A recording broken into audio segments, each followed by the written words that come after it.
Hello everyone. Last class में हमने बात करी थी प्रीमेंटलिज्म थ्योरीज की, जिसको हमने ब्लेंडिंग थ्योरीज ऑफ इनहेरिटेंस भी बोला था, लेकिन वो सारी की सारी नॉन एक्सेप्टेबल थ्योरी थी। कोई भी एक्सेप्ट नहीं हुई थी। ठीक है, बहुत सारे पॉइंट थे जो उनकी ऑब्जेक्शन में गए थे। ठीक है, उन ऑब्जेक्शन को पॉइंट देने वाले के अंदर कौन कौन से साइंटिस्ट थे?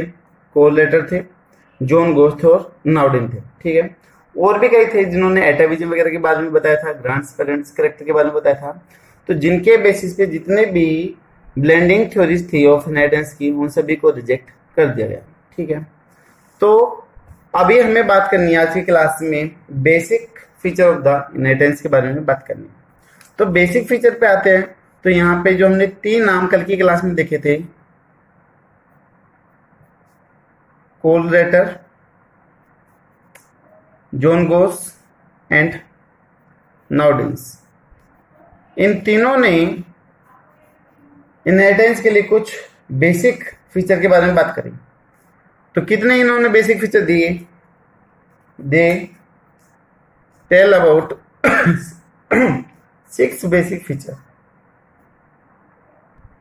6 बेसिक फीचर के बारे में उन्होंने बताया कि अगर ये हैं तो इनहेरिटेंस है, या फिर इनहेरिटेंस होगी तो ये 6 कैरेक्टर आपको दिखाई देंगे।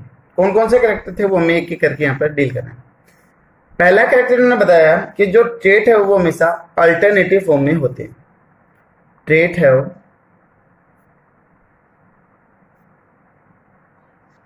Alternative form.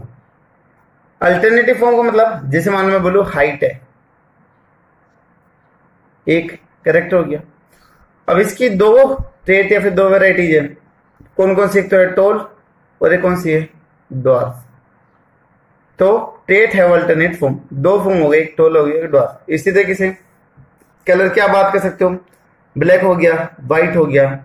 सीड की बात कर सकते हो, राउंड हो गया और रिंकल्ड हो गया। आप किसी भी चीज में बात कर सकते हो, जरूरी नहीं कि आप सिर्फ पी प्लांट के एग्जांपल लेके करो। सिर्फ यहाँ पर इतना बोला गया कि हर एक ट्रेट की अल्टरनेटिव फॉर्म होगी।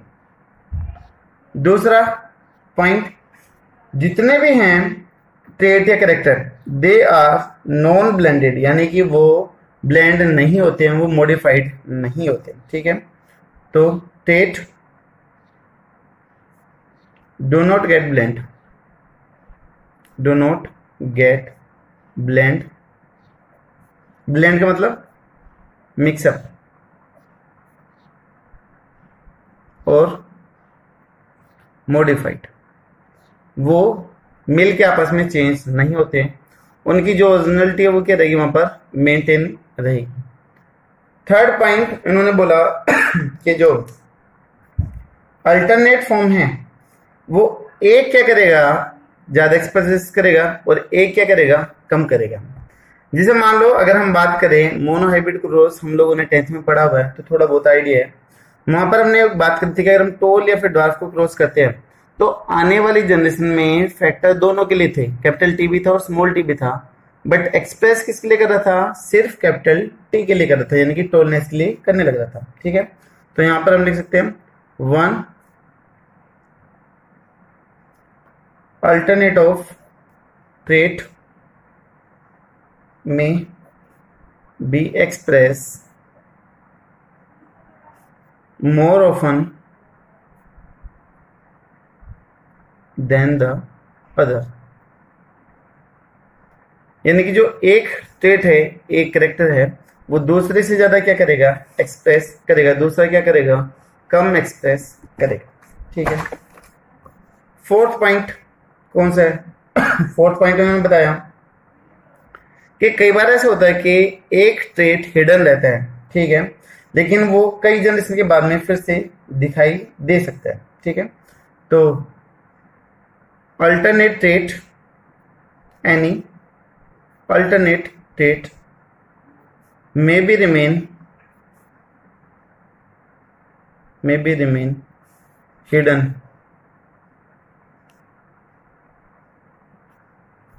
for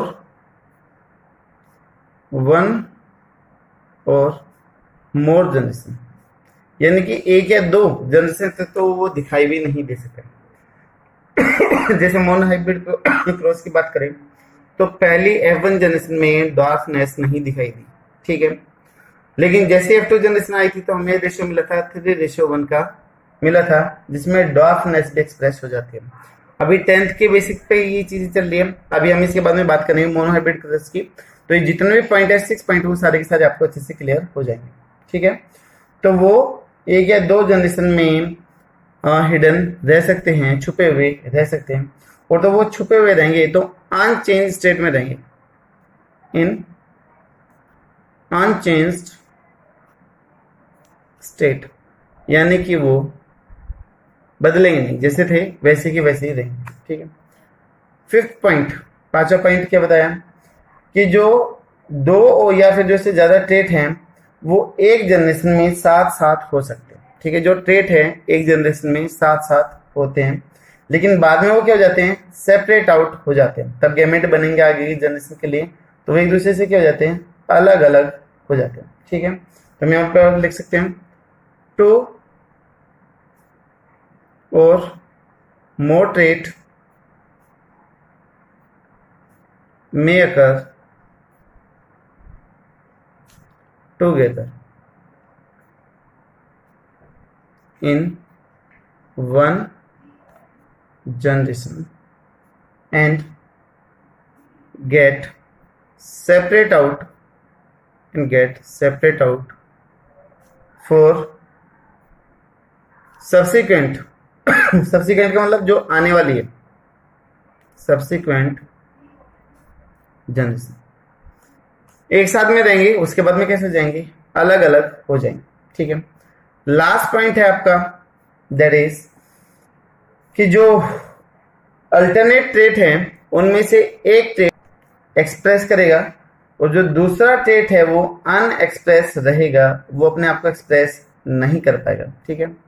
तो ट्रेट तो दोनों होंगे इंडिविजुअल में, बट एक्सप्रेस कितना करेगा, सिर्फ और सिर्फ एक ही करेगा, ठीक है। तो only one trait will express and another will remain unchanged, और दूसरा कैसे रहेगा, अनचेंज या फिर अनएक्सप्रेस्ड रहेगा, ठीक है। अनएक्सप्रेस्ड ज्यादा बेटर है, तो ये रहेगा। ये 6 पॉइंट बोले, ठीक है। जो कोलरेटर थे, गोस थे और नाउडिन थे, उन्होंने इनहेरिटेंस के बारे में 6 बेसिक पॉइंट दी। बोले कि अगर इनहेरिटेंस है तो ये आपको 6 फीचर देखने को मिलेंगे। कौन कौन से थे, ट्रेट है अल्टरनेटिव फॉर्म, हर एक कैरेक्टर के 2 अल्टरनेटिव फॉर्म होंगे, ठीक है। Trait do not gate blend, जो कैरेक्टर वो कभी भी मिक्सअप नहीं होंगे, ठीक है, या फिर ट्रेट कभी भी मिक्सअप नहीं होंगे। One alternate of the trait may be express more than the other, जो एक ट्रेट है वो ज्यादा एक्सप्रेस करेगा और दूसरा कैसे रहेगा, वहां पर अनएक्सप्रेस रहेगा या फिर कम एक्सप्रेस करेगा। दूसरा है alternate trait may be remain hidden for 1 और 2 जनरेशन, जो ट्रेट हैं या फिर जो कैरेक्टर है वो 1 या 2 जनरेशन में डिसअपियर हो सकते हैं। जैसे कई बार हम बोलते हैं कि जो घर में बच्चा हुआ है उसकी शक्ल माँ बाप से ना मिलके दादा या दादी से मिलती है, तो वहां पर जो हिडन कैरेक्टर थे वो क्या हो रहे हैं, एक्सप्रेस होने लग रहे हैं, ठीक है। 2 और more trait may occur together in one generation and get separate out for subsequent generation। एक जनरेशन में एक से ज्यादा ट्रेट एक साथ हो सकते हैं, बट तब गैमेट बनेंगे तो वो एक दूसरे से अलग अलग हो जाते हैं। ये आपको सारे के सारे पॉइंट इजिली क्लियर हो जाएंगे इनके शब्द मोनोहाइब्रिड क्रॉस, ठीक है। जो इसी के बाद में थोड़ा सा करते हैं, 6 पॉइंट को समझते हैं। उसके बाद में ये है कि सिर्फ एक ही क्या करेगा, एक्सप्रेस करेगा, दूसरा वहां पर कैसे रह रहा है, अनएक्सप्रेस रह रहा है, ठीक है। लेकिन इंडिविजुअल में होंगे कैसे, दोनों में। तो ये थे 6 बेसिक स्टेप, ठीक है। अभी जो माँ बाप के कैरेक्टर बच्चे में जा रहे हैं, जो इनहेरिटेंस हो रही है, वो किसकी वजह से जा रही है, तो बेसिस ऑफ हेरिडिटी क्या है, कौन सा मॉलिक्यूल या फिर कौन सा एलिमेंट है जो हेरिडिटी के लिए रेस्पॉन्सिबल है, वो हमें यहाँ पर देखना है। ये जितने भी आपके 6 पॉइंट हैं वो सारे के सारे क्लियर हो जाएंगे मोनोहाइब्रिड क्रॉस में, ठीक है। अगर आपको 10th का याद है तो थोड़ा बहुत क्लियर हो गया होगा, नहीं है तो जैसे मोनोहाइब्रिड क्रॉस पढ़ेंगे वहां पर आपको ये चीजें क्लियर हो जाएगी, ठीक है। तो नेक्स्ट में हम बात कर लेते हैं बेसिस ऑफ हेरिडिटी की बात कर लेते हैं। basis of heredity at molecular level, कि जो ट्रांसमिशन ऑफ कैरेक्टर हो रहे हैं माँ बाप से बच्चे के अंदर, वो किस मॉलिक्यूलर लेवल पे हो रहे हैं, कौन इनको लेके जा रहे हैं, किसकी वजह से ये आगे की तरफ बढ़ने लग रहे हैं, उनके बारे में बात करनी। ठीक है, तो सबसे पहले मेंडल जी ने इसके बारे में बताया था, ग्रिगोर जॉन मेंडल, जिनको हम फादर ऑफ जेनेटिक्स बोलते हैं, इन 1866 इन्होंने बताया था कि जो ये इनहेरिटेंस है, inheritance is controlled by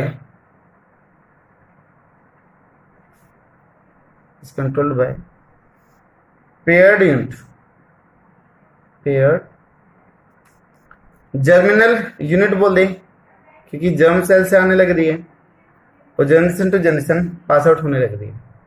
germinal unit को ही बोला गया था फैक्टर। मेंडल जी को जीन के बारे में नहीं पता था, तो इसलिए उन्होंने जर्मिनल यूनिट या फिर क्या बोला, फैक्टर बोला। लेकिन बाद में ये चीज क्लियर हो गई, जैसे जैसे नई नई साइंस डेवलप होती गई, नई नई चीजों के बारे में पता चला, तो पता चला कि एक्चुअली में जो फैक्टर था जिसके बारे में मेंडल जी बात करने लग रहे थे, वो एक्चुअली में क्या है, जीन है।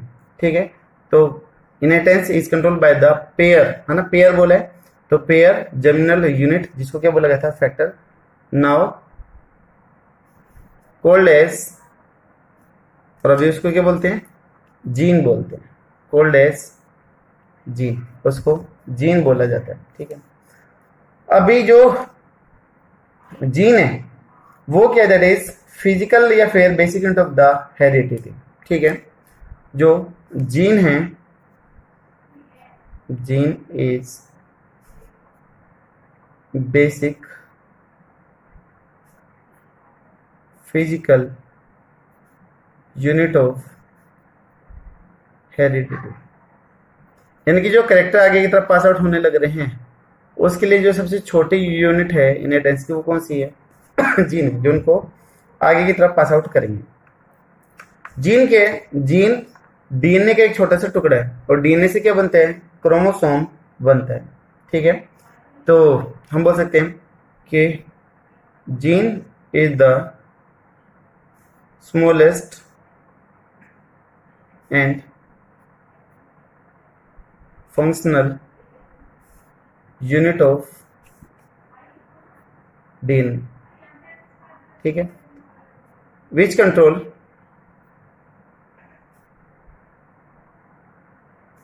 inheritance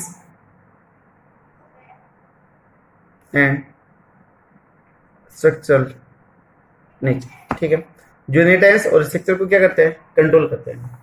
जो माँ बाप के जीन हमारे अंदर आते हैं, वही हमारे अंदर हर एक चीज को कंट्रोल करते हैं। तो जो माँ बाप के कैरेक्टर हमारे अंदर आ रहे हैं, वो किसकी वजह से आ रहे हैं, जीन की वजह से आ रहे हैं, तो वो हमारे स्ट्रक्चर को भी क्या करते हैं, कंट्रोल करते हैं। अभी आगे बढ़ने से पहले बार देख लेते हैं जीन की कंपोजिशन, की जीन क्या होता है, कैसे दिखाई देता है। ये हमें नेक्स्ट चैप्टर में अच्छे से पढ़ना, लेकिन फिर भी एक बार इधर देख लेते हैं जीन है क्या। हम बोलते कि क्रोमोसोम है, क्रोमेटिड हो गई, किसके बना हुआ है, ये डीएनए का बना हुआ है। अगर हम डीएनए को अनवाइंड करें तो कुछ ऐसे दिखाई देगा, डीएनए खुल गया। डीएनए को अगर हम ओपन करके देखें तो डीएनए कैसा है, डबल हेलिकल स्ट्रक्चर है, ऐसे दिखाई देता है। This one is the DNA, और ये क्या है, क्रोमोसोम। तो जो क्रोमोसोम बना है वो किसका बना हुआ है, डीएनए का बना हुआ है, डबल स्ट्रैंडेड डीएनए। अगर हम इस डीएनए को ओपन कर ले तो कुछ ऐसा दिखाई देगा, हमने 10th में पढ़ा हुआ है। यहाँ पर नाइट्रोजन बेस रहते हैं, A T G ji C T A जी सी सी जी, कुछ भी हो सकते हैं। ठीक है, तो these are the nitrogenous base. इसके जस्ट अपोजिट कहां पर होंगे, दूसरे वाले सेंट होंगे। हम यहाँ पर पोलैरिटी भी मेंटेन कर सकते हैं, 5 प्राइम 3 प्राइम एक डीएनए सेंट की, दूसरे सेंट की पोलैरिटी इसके जस्ट अपोजिट होती है, तो 3 प्राइम 5 प्राइम।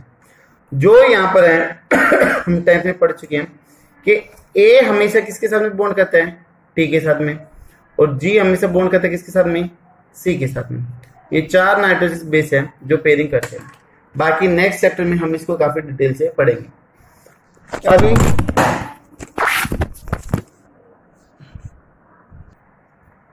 तो इसके अल्टरनेट इधर होंगे। ए के अपोजिट में क्या जाएगा? टी, टी के अपोजिट में ए, जी के अपोजिट में सी, सी जी ए, टी सी जी जी सी, ऐसे पेयरिंग रहती है डीएनए के अंदर। ठीक है, जो ये 3 नाइट्रोजनस बेस है टी ए सी, कुछ भी हो सकते हैं। फिर ये दूसरा नाइट्रोजन बेस और ये ग्रुप बनते जा रहे हैं। तो यहाँ पर कितने नाइट्रोजन बेस है? 3 नाइट्रोजनस बेस है और ये 3 नाइट्रोजनस बेस मिलके बनाते हैं कोडोन। क्या बनाते हैं? Codon. 3 nitrogenous base is equal to 1 codon. ठीक है, एक कोडोन एक अमीनो एसिड के लिए कोड करता है, कोड फॉर 1 अमीनो एसिड।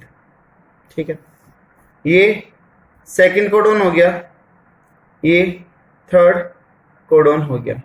इसी तरीके से बहुत सारे कोडोन बन गए और जो ग्रुप ऑफ कोडोन हो गया, जो फंक्शनल हो गया, that is known as the cistron. ध्यान से सुनिएगा, डीएनए है, डीएनए से क्या बना हुआ था? क्रोमोसोम। हमने क्रोमोसोम को ओपन किया तो कर दिखाई दे रहा है डीएनए। डीएनए के साथ डबल हेलिकल स्ट्रक्चर का है, हमने ओपन करा तो सेट हो गया। 4 नाइट्रोजन बेस से एटीजीसी है। यहाँ पर ये पेयरिंग दिखाई दे रही है, ए टी के साथ में बॉन्ड करने लग रहा है, जी सी के साथ में बॉन्ड करने लग रहा है। 3 नाइट्रोजन बेस का ग्रुप, 3 नाइट्रोजन बेस का ग्रुप एक साथ में क्या कहलाएगा? कोडोन। ये दूसरा कोडोन, ये तीसरा कोडोन, इसी तरीके से चौथा पांचवा ऐसा होगा। तब ग्रुप ऑफ कोडोन आपस में जुड़ जाते हैं जो एक फंक्शनल प्रोटीन को कोड करते हैं। तो that group of codon is known as the cistron. ठीक है, और सिस्टोन का ही दूसरा नाम है जीन। तो सिस्टोन या फिर जीन क्या हो गया?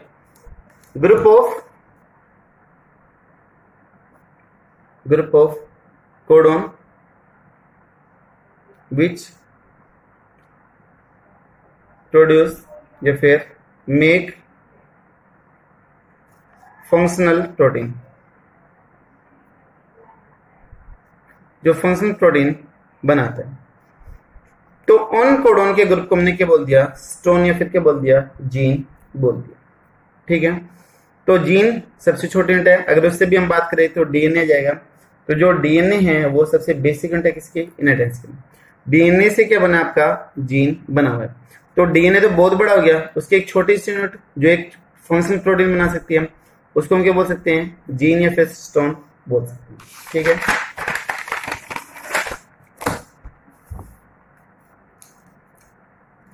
जो क्रोमोसोम है,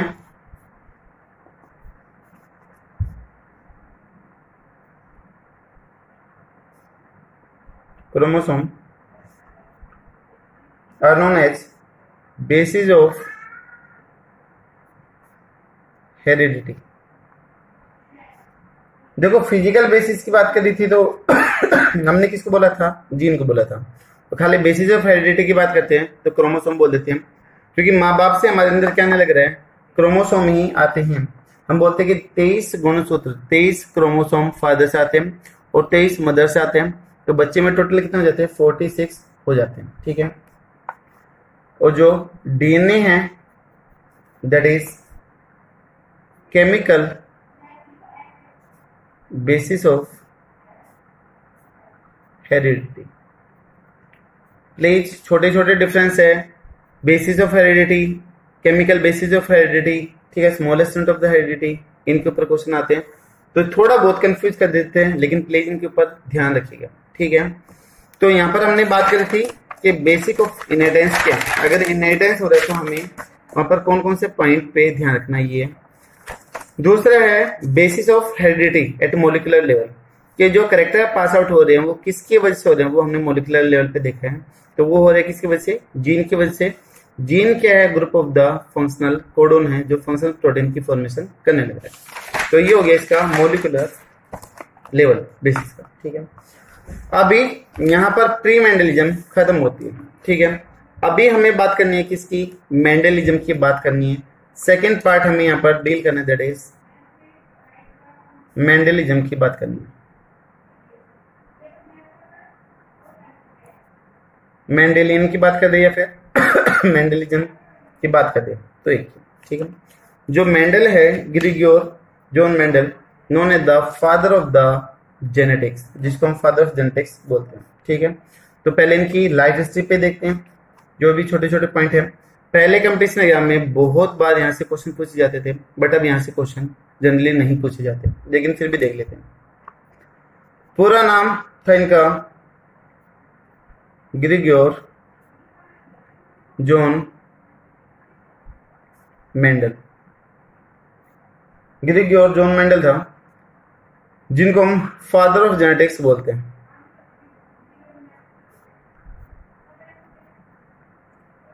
और जो एक ग्रिगोर वर्ड है, ये इनके नाम के साथ में बाद में ऐड किया गया था। तब इन्होंने जो मोनेस्ट्री थी वो ज्वाइन की थी ब्रून के अंदर।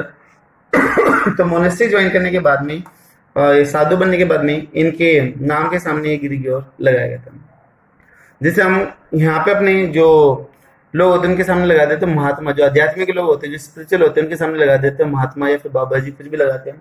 तो इसी तरीके से वहां पर तभी इन्होंने ब्रून सोसाइटी के अंदर मोनेस्ट्री ज्वाइन करी थी, तो इनके नाम के सामने ये उपाधि लगाई गई थी, ग्रिगोर वर्ड यूज किया गया था। अदरवाइज इनका जो रियल नेम था वो क्या था, जॉन मेंडल था, ठीक है। जो इनका बर्थ है, बर्थ हुआ था 1822 में, ठीक है, वो भी 22 जुलाई। तो इनका क्या था, बर्थ। और जो डेथ थी वो ही थी 1884 के अंदर। तो कितने साल ये थी वो आप माइनस करके बता सकते हो कि 62 ईयर्स इन्होंने लाइफ थी, ठीक है।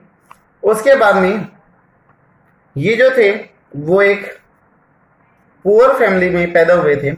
कहां पर पैदा हुए थे ये, बोर्न इन, इनके गांव का नाम था दैट इज सिलिसियन, ये विलेज था इन हेजनहोफ। ये शहर का नाम था जिसके अंदर एक गांव था हेजनडोफ, ठीक है, DROF, हेजनडोफ, ये था इसका शहर का नाम। अब जो ये हेजनडोफ था, स्टार्टिंग में तो ये कहां पर था, स्टार्टिंग में था ये ऑस्ट्रेलिया के अंदर, था। लेकिन उसके बाद में, but now it's part of किसका है, चेक गणराज्य का है, चेक रिपब्लिक है, ठीक है। तो पार्ट ऑफ चेक रिपब्लिक,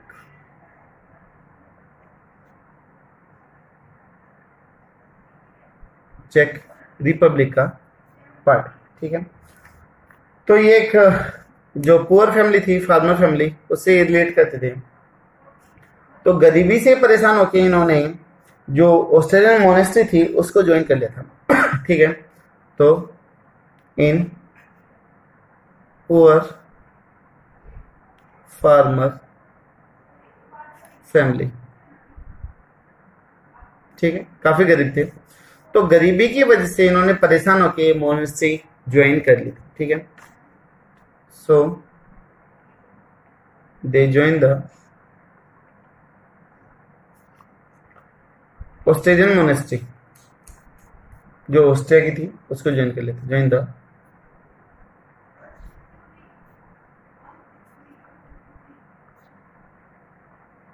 ऑस्ट्रेलियन मोनेस्ट्री। यानी कि एक तरीके से जो लोग बाग हमारे यहाँ पे मान लो गरीब है, खाने को कुछ नहीं है, तो वो बाबा जी बन जाते हैं या फिर महंत बन जाते हैं। तो इसी तरीके से मेंडल जी ने भी मोनेस्ट्री ज्वाइन कर ली थी। अब कौन सा मोनेस्ट्री या फिर कौन सा जो था वो ज्वाइन किया था इन्होंने, वो था सेंट थॉमस, जो चर्च या फिर जो मोनेस्ट्री थी वो इन्होंने ज्वाइन करी थी, ठीक है, और ये कहाँ पर था, एट ब्रुन में। लेकिन और तब इन्होंने ये ज्वाइन करी थी तो उनकी एज कितनी थी, 21 ईयर थी। 21 साल में इन्होंने मोनेस्ट्री, यानी कि जो महात्मा लोग है या फिर जो वहां पर बोलते हैं जो पादरी लोग होते हैं, वैसे ये बन गए थे, 21 साल की एज में बन गए थे। ठीक है, उसके बाद में ये 25 साल की एज में प्रिस्ट बन गए थे, जो उससे थोड़ा सा बड़ा होता है मोनेस्ट्री में, जैसे पादरी लोग होते हैं जो प्रेयर वगैरह करवाते हैं, वो ये बन गए। ठीक है, उसके बाद में इन 1851 1851 तभी और बड़े हुए थोड़े से, तो ये गए थे यूनिवर्सिटी ऑफ वीना में, वेंट टू यूनिवर्सिटी ऑफ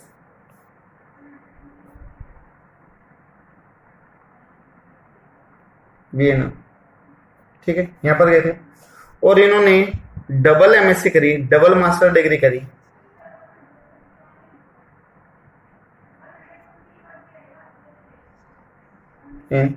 एक तो बॉटनी में और दूसरा था फिजिक्स में। बहुत सारी बुक में लिख रखे हैं यहाँ पर हाइब्रिडाइजेशन में एमएससी करी थी, बट एक्चुअली में जो हाइब्रिडाइजेशन था प्लांट का, वो किसका पार्ट था, बॉटनी का पार्ट था। कहीं कहीं पे मैथमेटिक्स लिख रखा है, मैथमेटिक्स में नहीं थी, फिजिक्स में थी। मैथमेटिक्स में इसलिए बात करते हैं क्योंकि उन्होंने जो स्टैटिक्स यूज किया था डाटा कैलकुलेट करने के लिए, वो मैथमेटिक्स का ही एक पार्ट था। तो जो फिजिक्स में अच्छे स्टूडेंट होते हैं उन लोगों की मैथ भी अच्छी होती है, तो कहीं कहीं पे मैथ लिखा गया है, लेकिन एक्चुअली में जो दो सब्जेक्ट थे, that was the botany and the physics. ठीक है, आपको कुछ बुक में यहाँ पर प्लांट हाइब्रिडाइजेशन साइंस और जो मैथमेटिक्स है उसके अंदर आपको मिलेंगे। ठीक, उसके बाद में जो मेंडल थे वो वापस आए, मेंडल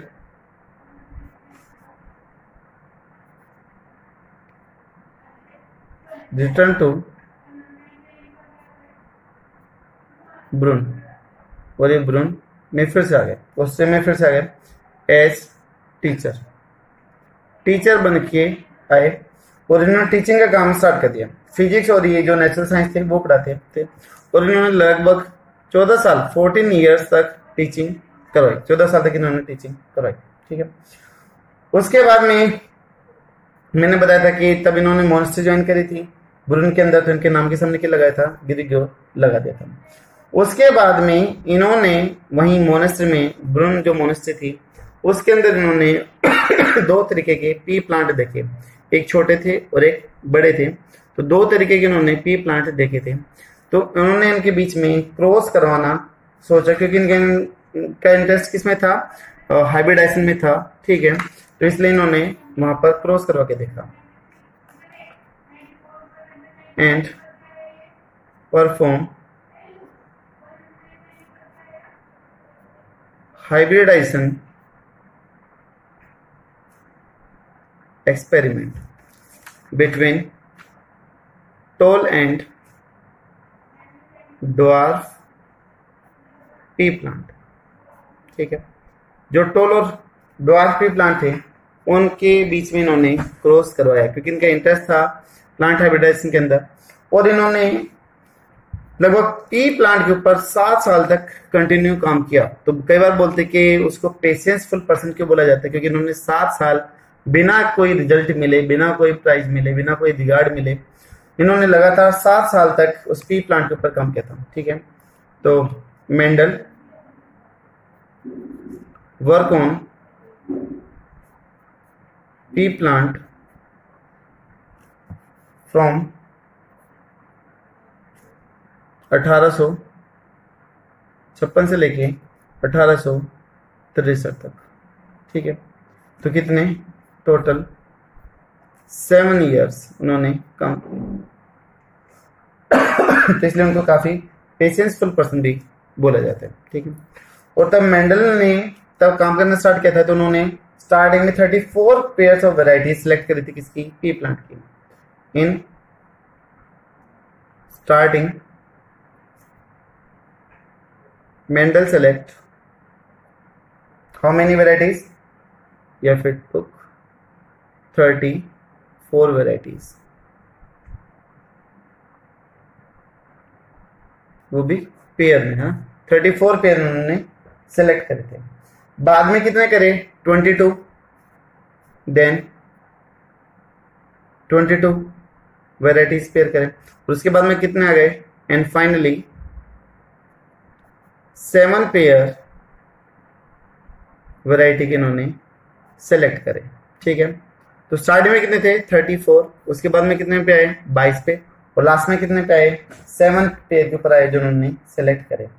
अभी कौन कौन से थे वो हम देखेंगे। स्टेम का साइज, फ्लोर का कलर, सीड का कलर, जो सीड की शेप है वो, वहां पर फ्लोर की पोजीशन है, पोर्ड का कलर और पोर्ड का कंस्ट्रक्शन, ये 7 थे। वो डिटेल से देखेंगे, लेकिन अभी यहाँ पर वो देखें, इन्होंने जितने भी वैरायटी सेलेक्ट करी थी वो सारी की सारी कैसी थी?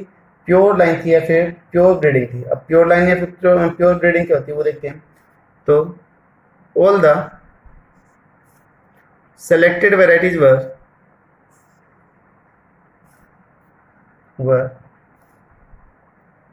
pure line और ट्रू ब्रीड।